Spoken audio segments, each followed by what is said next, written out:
Kalau di Gunung Kawi ini ada dua tokoh, Mas ya. Nah, yang di sana itu ada dua tokoh, yaitu Eyang Jugo dan Eyang Imam Sujono. Terus yang kali. Dan beliau ini bernama asli seperti Eyang Jugo ini, yang bernama asli yaitu Kiai Zakaria. Nah, Kiai Zakaria. Islam. Betul, Islam, seorang ulama. Yang Cina. Oh, sana Cina.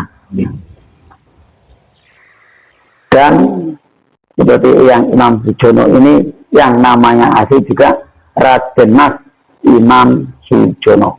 Nah, ini asli Raden Mas. Jadi kalau ada Radennya berarti masih keturunan keraton gitu kan. Dan mulai kapan beliau ini berada di Gunung Kawi? Kok bisa ke Gunung Kawi kan begitu? Nah, ini aslinya pun ini kita awali dari tahun 1825 yang terjadi, yaitu perang Diponegoro. Nah, perang Diponegoro sampai tahun 1830 Masehi. Nah, karena beliau ini adalah laskar dari Diponegoro sendiri. Nah, dan beliau ini juga pengikut setia dari Pangeran Diponegoro. Nah, dan beliau ini seperti Kiai Zakaria atau Eyang Jugo ini adalah keturunan dari Keraton Surakarta Hadiningrat, yaitu dari Paku Buwono yang pertama. Nah, ini Kiai Zakaria tadi. Dan kalau Raden Mas Imam Sujono ini keturunan dari Yogyakarta Hadiningrat, yaitu dari Sultan Hamengkubuwono yang pertama. Tapi keturunan keraton. Betul Mas, dari keraton semua. Tapi hubungan beliau sebagaikan anak dan bapak. Lebih tua dari Kiai Zakaria. Yang tua Kiai Zakaria yang tua. Jadi Imam Sujono ini seperti anaknya. Nah, gitu. Dan beliau ini bersama-sama perang, bersama-sama ikut mengusir Belanda di dalam perang Jawa waktu itu. Betul. Sudah Belanda. Selesai itu sudah dibubarkan. Ya. Nah, dan di tahun 1830 berakhirnya perang Jawa tersebut, dan Pangeran Diponegoro akhirnya tertangkap dan dibuang di Manado, Sulawesi Utara. Nah, dan di pasca penangkapan Pangeran Diponegoro ini, laskar-laskarnya kocar kacir. Laskar-laskarnya banyak yang melarikan diri, banyak yang menyelamatkan diri, Mas. Ke hutan-hutan, ke gunung-gunung.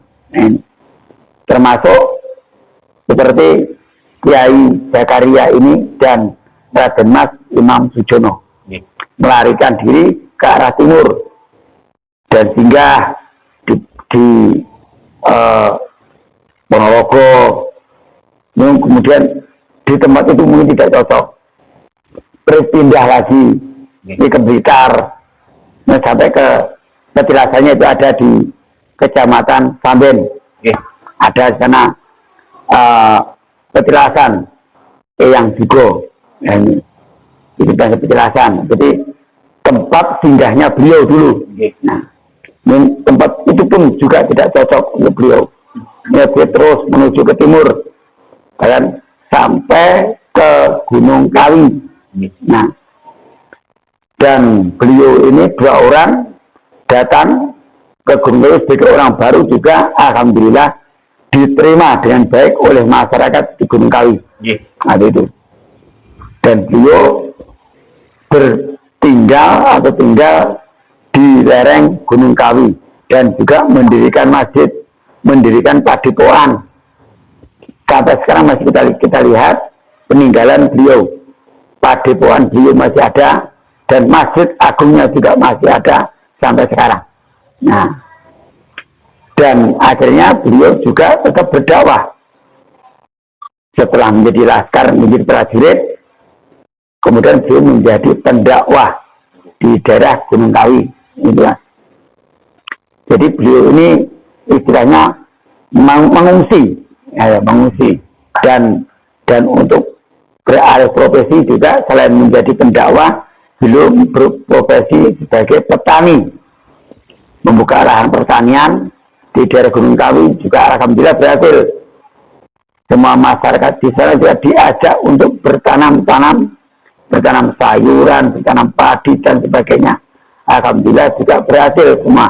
Nah, sambil berdakwah agama tersebut. Nah, dan kemudian Eyang Jugo atau Kiai Zakaria ini tadi selalu mengajak kebaikan, kepada masyarakat setempat. Setiap hari atau setiap malam diajak mengaji mas. Nah, dan kemudian setelah beberapa tahun di situ, beliau tidak dapat murid mas. Tidak ada murid-muridnya yang murid untuk itu tidak ada, cuma mengaji biasa begitu saja. Memang beliau tidak mendirikan pondok pesantren. Nah, hanya untuk kiai kampungan itu aja lah, ini ngomong. Nah, itu kemudian beliau Kiai Zakaria ini meninggal duluan. Nah, turun. Meninggal duluan atau wafat, yaitu dan dikebumikan dan dimakamkan di Gunung Kawi, yaitu yang dinamakan Mbah Jugo atau Eyang Jugo. Nah, itu. Dan kemudian Raden Mas Imam Sujono ini berdakwah sendiri. Nah, berdakwah sendiri mas, berhari-hari, tiap hari berdakwah sendiri, dan juga melakukan bercocok tanam terus ini mas. Terus turun ya. Betul, tidak punya keturunan juga, karena beliau tidak menikah juga. Nah, tidak punya keturunan sampai saat ini. Kemudian beliau kedatangan seorang Tionghoa yang bernama Sampoko, yaitu Sampoko, kemudian ingin berguru kepada Raden Mas Imam Sujono atau Eyang Imam Sujono tadi. Akhirnya diterima mas. Orang Cina datang dan ingin memeluk agama Islam dan ingin belajar ilmu agama kepada beliau. Nah, kemudian si Eyang Imam Sujono ini ingin melakukan sholat zuhur. Nah, kemudian calon muridnya tadi, yang orang Tionghoa tadi, Sampoko tadi, ingin ikut, tapi tidak boleh. Bukan asal. Tidak boleh karena belum masuk Islam, masih beragama Tionghoa, dan gitu. Dan akhirnya Sampoko oleh Eyang Imam Sujono dibuatkan kelenteng. Nah, dibuatkan kelenteng, dan sampai sekarang kelentengnya masih bisa kita lihat. Sampai sekarang masih kita lihat kelentengnya. Apa sih nggak bawa kelenteng menikong di Raden Mas Imam? Betul. Yang Cina yang. Oh tidak. Nah, jadi misalnya kamu jangan ikut sholat dulu sebelum kamu memeluk Islam, dan kamu masih memeluk agamamu dulu, dan saya buatkan kelenteng untuk kamu ibadah, kan gitu. Nah, dan kemudian lama-kelamaan akhirnya diterima dan disuruh membaca syahadat. Nah, akhirnya membaca syahadat, akhirnya memeluk agama Islam, dan resmi Sampoko menjadi agama Islam. Dan kemudian beberapa tahun punya ilmu agama, dan punya ilmu agama ingin kembali ke Cina. Akhirnya diizinkan kembali ke Cina. dan kembali ke Cina sana disarankan oleh yang Imam Zuhri tadi, disarankan untuk menyebarkan agamanya. Dan kemudian Samboko berangkat ke negerinya, jadi ke negeri Cina. Dan alhamdulillah di sana diterima dengan baik. Agama di Cina sana, agama Islam diterima. Dan akhirnya 1 tahun kemudian Samboko kembali ke Jawa. Kembali lagi ke Gunung Kawi dengan membawa hadiah tongkat kering. Nah, hadiah itu tongkat kering yang bernama Sainto. Tongkat kering namanya Sainto, atau yang sekarang kita kenal dengan nama kayu Dewa Daru. Nah itu. Dan kemudian tongkat itu seharusnya untuk pegangan berjalan. Nah itu. Tapi oleh yang Imam Sujono tidak untuk dipakai untuk tongkat, malah justru ditancapkan di samping makamnya Eyang Jugo. Nah, ditancapkan di situ. Nah, dan tapi padahal itu tongkatnya tongkat kering, kayaknya kayu kering. Nah, ditancapkan bisa hidup, bisa tumbuh. Bahkan sampai sekarang bisa kita lihat di sana yang tingginya mungkin ya kurang lebih 5 meter. Yaitu yang bernama kayu Dewa Daru atau pohon Dewa Daru yang dibakar. Nah, dibakar itu ada di sana, bisa kita lihat. Nah, dan konon mas, siapapun orangnya yang kejatuhan daun atau buahnya kejatuhan di badannya, insya Allah permintaannya dikabulkan. Begitu. Tapi sekali lagi saya tidak mengetahui kalau misalnya ada yang bertanya, nah di Gunung Kawi apa di pesugihan, itu saya tidak bisa mengiyakan karena di tempat itu karena tempatnya ulama, tempatnya bukan tempatnya setan kan. Nah, bukan tempat setan. Nah, jadi kalau nggak pesugihan kan hubungnya dengan setan, jin. Tapi yang ada di sana orang-orang Cina banyak yang datang ke sana itu hanyalah untuk nyekar atau berziarah. Di setiap bulan Suro itu atau di setiap bulan Suro ini sangat ramai dikunjungi segala penjuru. Nah, jadi masyarakat baik dari Jawa Timur sendiri, Jawa Tengah, bahkan dari Cina pun ada yang datang. Di orang-orang Kalimantan, Sumatera banyak yang datang ke berziarah ke Gunung Kawi. Nah ini mas, jadi bukan untuk tempat mencari pesugihan. Nah, mungkin kalau yang di tempat lain mungkin nggak tahu ya, tempat lain mungkin nggak tahu. Jadi kalau yang saya tahu di Gunung Kawi, di tempatnya pesarian Mbah Imam Sujono ini dan yang juga ini hanyalah makam yang biasa untuk kita ziarahi karena di situ tempatnya leluhur dan tempatnya ulama yang pernah menyebarkan agama Islam di Gunung Kawi, dan juga seorang pahlawan laskar dari Pangeran Diponegoro, salah satunya yang ada di Blitar mas, yaitu seperti yang Jayadigo juga. Dan nanti yang Jayadigo itu kita ulas di lain yang akan datang, dan kita ulas juga yang Jayadigo yang sekarang ada di makam gantung. Nah, Gunung Kawi ini kok bukan tiang Cina. Betul. Makam tiang Cina bukan enten. Karena Sampoko tersebut setelah itu pulang ke negerinya, Bangsa Malih, dan menyebarkan agama di sana. Sedangkan yang membangun kelenteng kan di masih. Betul. Dan itu makanya untuk tinggalan anak itu, gitu. Untuk tinggalan iki tinggalan kebijakan, tinggalan kebijakan. Masjid ya nek, kelenteng ya nek wis karek ya ngopeni piye, ngono. Terus mesti saged mengerti lek napa wae Mas. Tiang Jawi menika nyumanggaken betul. Tiang lingkungan nyumanggaken. Betul. Itu orang Cina atau orang manapun selalu berbuat baik, selalu diterima. Makanya orang Jawa kalau di manapun juga banyak yang menerima. kan gitu. Saling bisa membawa diri, kan gitu Mas. Nah, ini kita bertempat di mana, kita tidak di mana, selalu bisa menerima dan selalu bisa menempatkan diri kita ini berada di mana, kita bisa menempatkan Mas. Nah, ini Bisa melakukan kelenteng. sudah melakukan kelenteng malahan untuk menunggu sebelum masuk Islam dibuatkan kelenteng dulu. Sama ibadah ini pun. Betul. Nanti kalau sekarang udah pikirannya udah mantap setelah masuk Islam, kemudian diizinkan untuk menjadi murid. Nah, gitu. Kelentengnya betul dibongkar gitu. Betul dibongkar sampai sekarang. Betul.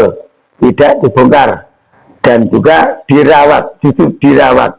Nah, itu dititipkan kepada masyarakat setempat untuk dirawat itu.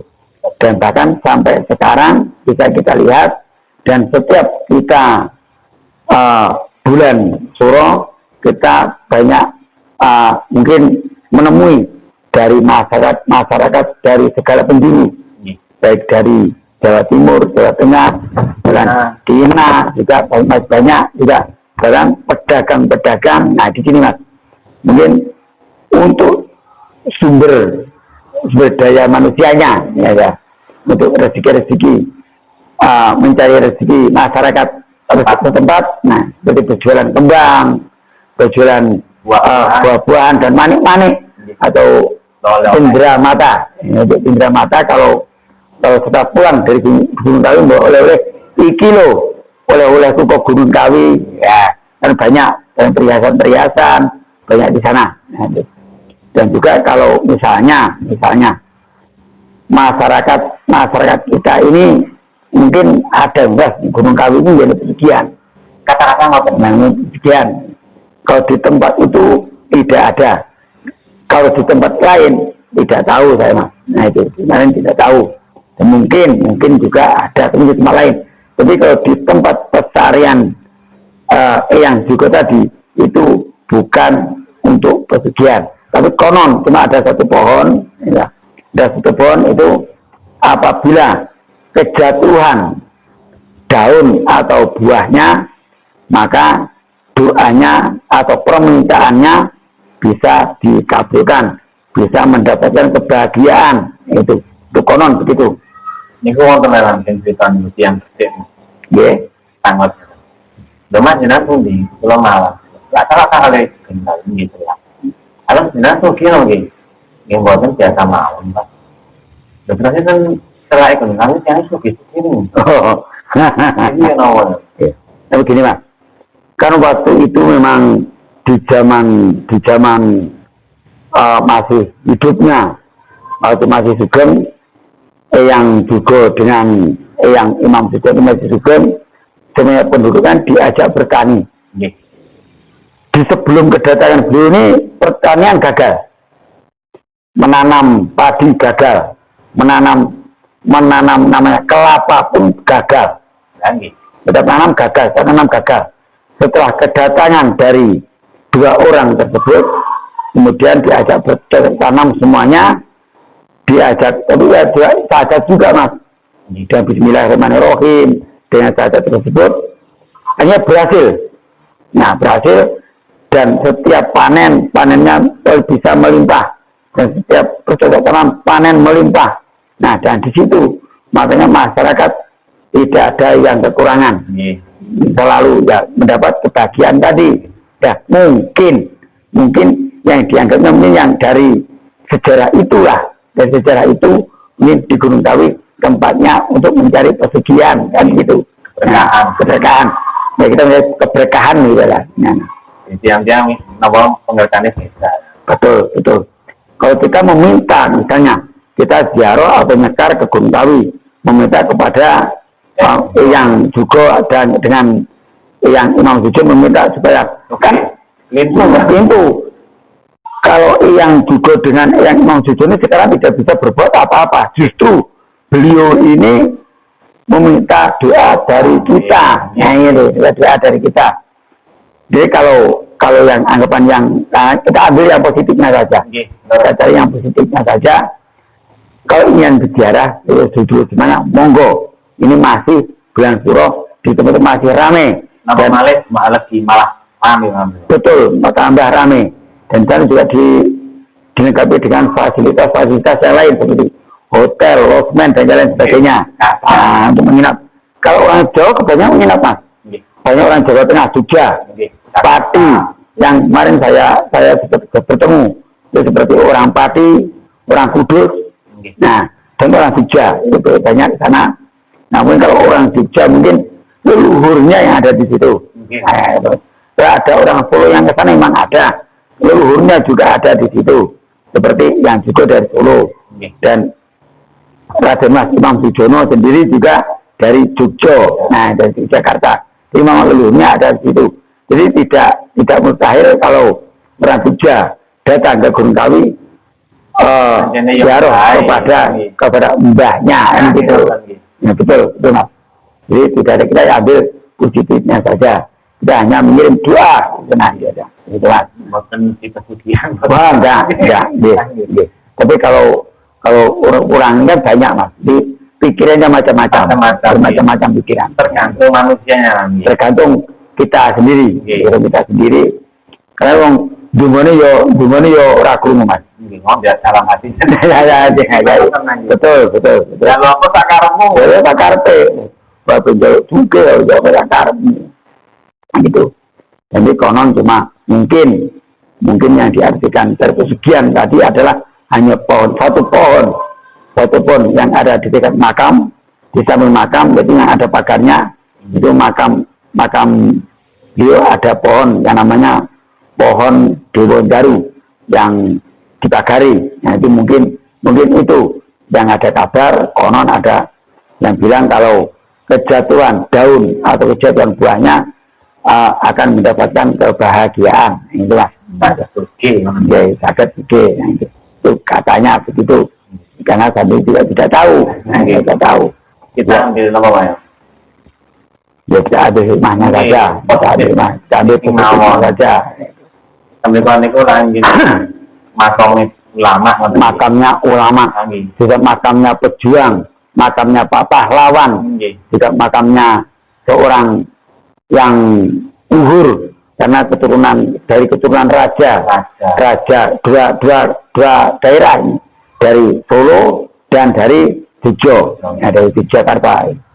Nah itu makanya beliau ini juga seorang ulama, seorang pahlawan, juga seorang prajurit. Apalagi yang pernah diikuti beliau adalah seorang pangeran dari Yogyakarta. Pangeran Negoro adalah putra dari Sri Sultan Hamengkubuwono yang ketiga. Nah, itu. Kita mereka akan sama wawasan pengetahuan Insya Allah umpami enten sing aparakan Gunung Kawi ngeten umpami ngaji ini kok akan terjadi. Betul. Atau memang dan itu semua tergantung manusianya. Tergantung manusianya. Kita ini niatnya ke sana apa? Niatnya apa? Kalau kita hanya ingin nyekar, ingin membentukkan monggo. Itu semuanya silakan, sah saja. Dan kemudian yang saya sampaikan mudah-mudahan bermanfaat. Dan saya minta maaf kalau ada kesalahan dan kekurangannya. Wallahul muwaffiq ila aqwamit thoriq. Wassalamualaikum warahmatullahi wabarakatuh. Rahayu.